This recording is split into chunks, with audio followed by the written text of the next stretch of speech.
আজকে একটা সুন্দরী আপু এসে বলছে, ভাইয়া এখানে কি মোবাইল সার্ভিসিং করা হয়? আমি বললাম জি আপু হয়, কি সমস্যা? আপুটা বলছে, ভাইয়া দেখেন তো আমার ফোনের উপরে তো পাড়া দিলেও কাজ করে না আমার ফোনের পাওয়ার বাটনটা। আপুরা এসছে কিন্তু ফোনটা বন্ধ অবস্থায়। আমি বললাম আপু এটা হবে, এটার খরচ আসবে আপনার জন্য মাত্র 80 টাকা। তো বলছে, ভাইয়া ঠিক আছে আমার ফোনটা ঝটপট করে আপনি কাজটা করে নেন। পরে আমি আর দেরি না করে সুন্দরী আপুর ফোনটা আমি আস্তে আস্তে একটু খুলতে লাগলাম। ফোন খোলার মাঝে মাঝে দেখেছি আপুর ফোনের পাওয়ার বাটনটা তার দিয়ে টানা আছে, জাম্পার করা আছে। আমি বললো আপু এর আগে কি কোথাও দেখেছিলেন? তো বলছে হ্যাঁ ভাইয়া এর আগে কাজ করছি, হালাইজি কেমনে কাজ করছে 7 দিনও টেকে নাই। তো আমি আপুরাকে বললাম, আপু আমি আপনার 6 মাসের গ্যারান্টি দিচ্ছি, আপনি যদি পাওয়ার বাটন এর মধ্যে নষ্ট হয় আমি আপনার ফ্রি সার্ভিস দেবো। তো বলছে ভাইয়া ঠিক আছে, এমন দোকানদারি তো আমরাও খুঁজি।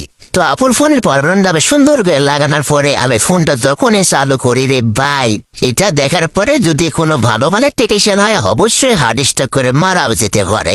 সব টেকনিশিয়ান ভাইদের হার্টের সমস্যা আছে তারা কিন্তু মারাও যেতে পারে স্টক করে। বাটন টাটন লাগাই ফিটিং মেনে দেওয়ার পরে আপুর ফোনটা চালু করে দেখতেছি আপুর ফোনটাতে 2-3টা গ্রিন লাইন আর ঝাপসা হয়ে আছে। আপনি যেটা ভাবছেন আমি কিন্তু সেটাই ভাবছি। পরে তো আমার বুকের মধ্যে টুকটুক করে উঠছে, মনে মনে বলতেছি আজকে মনে মারটা খাইয়ে গেলাম।